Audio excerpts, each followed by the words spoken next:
Saudi Arabia has reportedly turned tribal fighters in Yemen into puppet ground armies, while the Saudis have allegedly started training hundreds of tribesmen, sending them back to fight the Houthi rebels.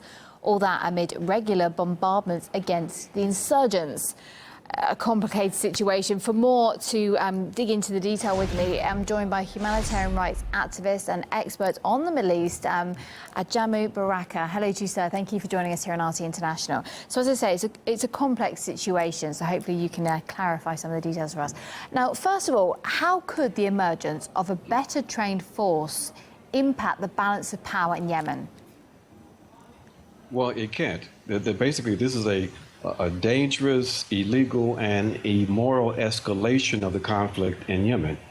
Instead of moving parties toward a diplomatic, political solution, the Saudis have decided that they're going to intensify the unstable situation in Yemen by providing arms to a oppositional group, a group that's been traditionally oppositional to the Houthis, in order to continue to try to advance its particular foreign policy objectives in Yemen. Well, I was going to say this, so because Yemeni territory is heavily fragmented along the tribal lines, isn't it? So yes. Could the divisions grow bigger if the tribes get more experience in combat? Because that's surely the worry at the moment, that they'll get more experience and then get more dangerous.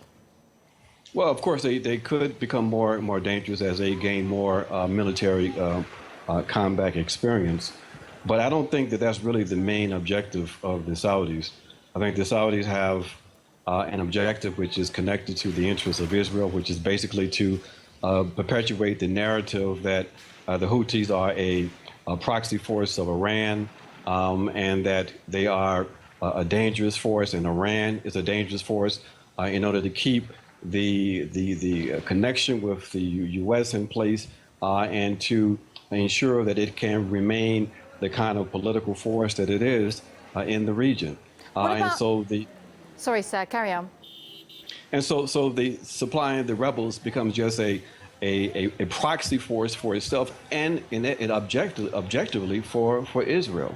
Well, I want to talk about Islamic State, though, as well, because Islamic State is actually known to swell its ranks with battle-hardened locals. Can tribesmen be radicalized that easily?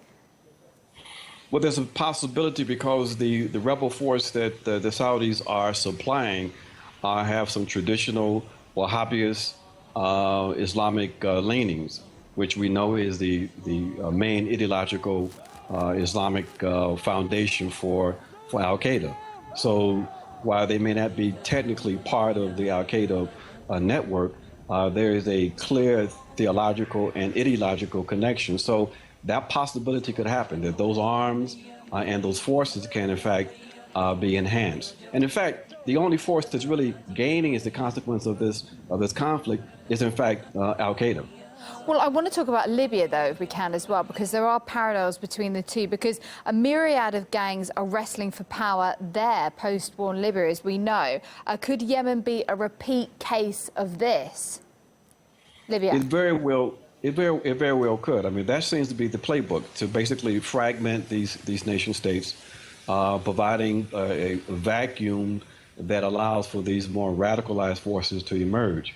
So the same kind of danger exists in Yemen, and it's a strange and very unclear what they're trying to do in Yemen beyond just serving as a proxy force for Israel and the U.S. at this point. I think it may be connected to the kinds of shuffling we see in the Saudi monarchy in the last few days. Well, listen, thank you very much indeed for your time and your insights there and your expertise. We appreciate that, sir. That's human rights activist and expert on the Middle East. That's Ajamu Baraka. Thank you, sir. Thank you.